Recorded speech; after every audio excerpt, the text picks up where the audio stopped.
The unlikely encounter. In the vast, cold reaches of space, where the very fabric of the universe seemed indifferent, the Zorath were accustomed to being seen as oddities.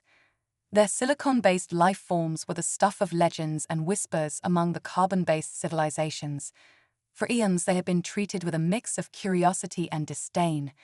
Their home planet was a marvel to their kind, a realm of silicate seas and crystal forests, but to others it was a harsh, inhospitable place. Their primary asset to the galaxy was their unrivaled skill in manufacturing star drives, a talent that made them invaluable despite their perceived strangeness. The Zorath had learned to thrive on their expertise, turning their alienation into a business advantage. Yet, they longed for something more, a genuine connection with other sentient beings, beyond mere transactions.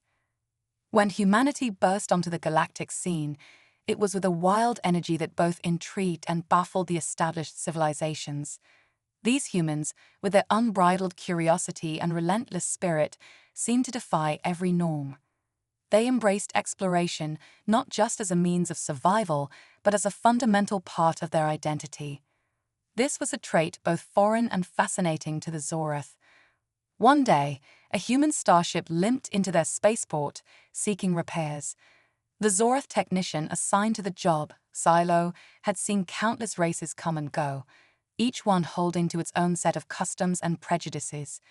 But the humans were different. The first encounter was anything but smooth. The human, a grizzled engineer named Tom, looked at Silo with a mixture of shock and awe, his eyes widening as he muttered words that the translator couldn't quite handle.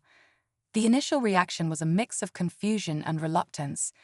The Zorath were used to suspicion and dismissive attitudes, but Tom's reaction was more visceral. It was clear that humanity had its own set of expectations and preconceptions, and Vilo, despite the translator's best efforts, found himself at the center of a spectacle.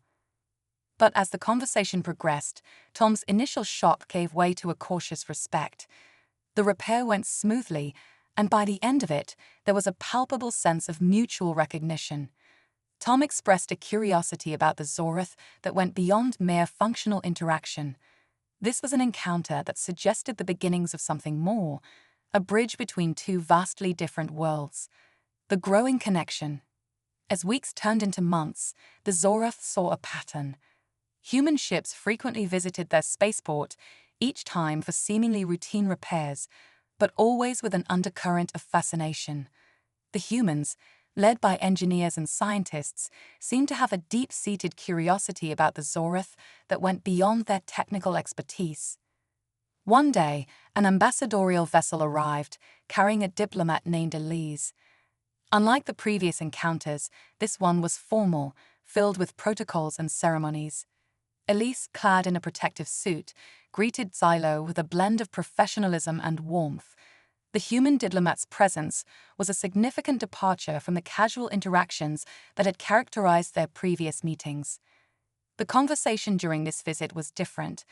Elise spoke of the human desire to understand and connect, of an innate drive to explore not just the physical universe, but also the complexities of other life forms.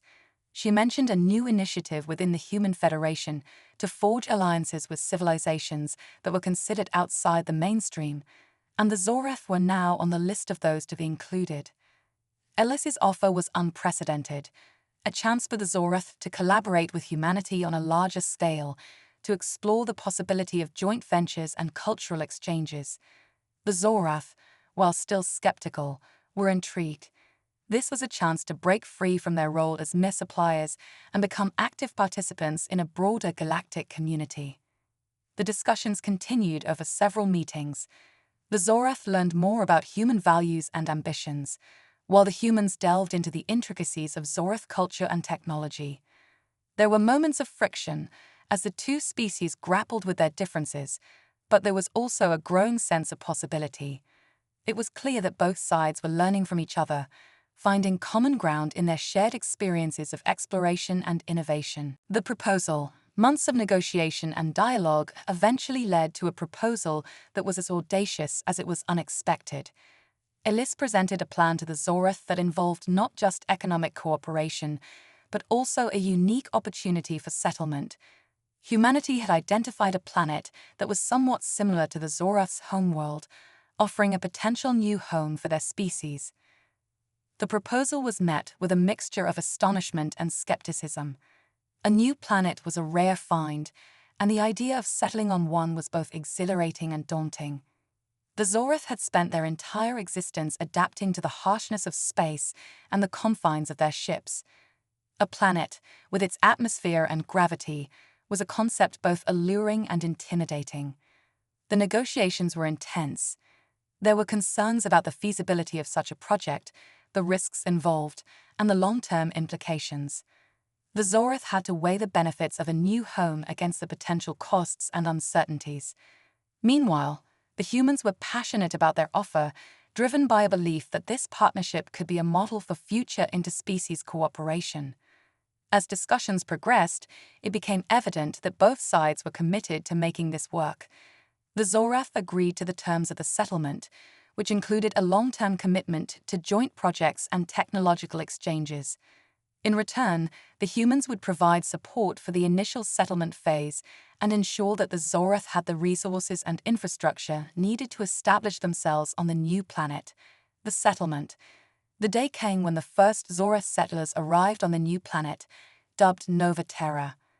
The planet was far from perfect, with its harsh climate and unfamiliar terrain, but it held promise. The initial phase of terraforming had transformed the environment to be more hospitable, though it still required significant adjustments. The Zoroath worked tirelessly to adapt to their new surroundings. The planet's atmosphere was thicker than they were used to, and the gravity was stronger, making movement more challenging. However, these obstacles were met with enthusiasm and determination. The Zoroath embraced the opportunity to create something new, to build a home from the ground up. Human assistance continued throughout this period. Scientists and engineers from Earth provided support, sharing their expertise and resources. The partnership between the Zoroath and the humans deepened as they collaborated on various projects, from infrastructure development to environmental adaptations.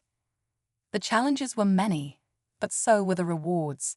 The Zoroath began to appreciate the beauty of their new world, with its diverse landscapes and potential for growth. The sense of accomplishment that came with overcoming difficulties and building a new society was invigorating. The Zoroath felt a renewed sense of purpose and belonging, something they had longed for in their previous existence. The challenges. As the Zoroath settled into their new home, they encountered unforeseen challenges. The planet's weather patterns were unpredictable, and natural disasters posed significant risks. There were also conflicts over resources, as the Zoroath and humans had to navigate their respective needs and priorities. Despite these challenges, the partnership between the two species remained strong. The humans offered support and solutions, while the Zoroath adapted their technology and strategies to address the issues. This period was marked by intense collaboration and problem-solving, with both sides learning and growing through their experiences. The Zoroath began to integrate their technology with the planet's environment, creating innovations that were uniquely suited to their new home. This process was a testament to their adaptability and ingenuity, qualities that were becoming more recognized and appreciated by their human counterparts. Throughout this time, the Zoroath and humans continued to build on their shared goals. They worked together on scientific research, environmental conservation, and cultural exchanges. The relationship between the two species became a model of cooperation and mutual respect, proving that even the most unlikely partnerships could thrive. The cultural exchange. With the settlement becoming more stable, the focus shifted to cultural exchange. Both the Zoroath and the humans were eager to learn from each other and share their unique perspectives. This phase of the partnership was characterized by an open exchange of ideas, traditions, and knowledge. Human cultural representatives visited the Zoroath's new settlements, participating in local festivals and traditions. In turn, the Zoroath shared their own customs and practices, offering a glimpse into their rich heritage. This exchange fostered a deeper understanding and appreciation between the two species. The cultural interactions were not without their challenges. There were misunderstandings and differences in values. but these were addressed through open dialogue and mutual respect. Both sides made an effort to bridge gaps and find common ground, creating a more inclusive and harmonious relationship. As time went on, the cultural exchange led to new collaborations in art, science, and technology. The Zorath and humans began to create joint projects that reflected their shared experiences and values. These projects became symbols of their partnership, demonstrating the power of cooperation and creativity. New era, years passed, and the Zorath and humans continued to grow together, their partnership evolving into a symbol of what could be achieved when different civilizations came together with a shared vision. The once distant dream of a harmonious coexistence had become a reality, and the new world of Nova Terra thrived as a testament to their collective efforts. The Zorath had transformed their new planet into a vibrant and flourishing society. They had overcome the initial hardships and built a community that was both unique and integrated into the broader galactic community. The human support and collaboration had played a crucial role in this success, proving that their initial gamble had been worthwhile. The relationship between the Zorath and humans became a beacon of hope for other species, a reminder that differences could be overcome and that cooperation could lead to extraordinary outcomes. Their story was one of perseverance, ingenuity, and mutual respect, a testament to the power of forging connections across the stars. As the two species looked to the future, they did so with a renewed sense of optimism and determination. The lessons learned from their partnership would continue to shape their interactions with other civilizations, guiding them toward a future where diversity was celebrated and cooperation was the norm.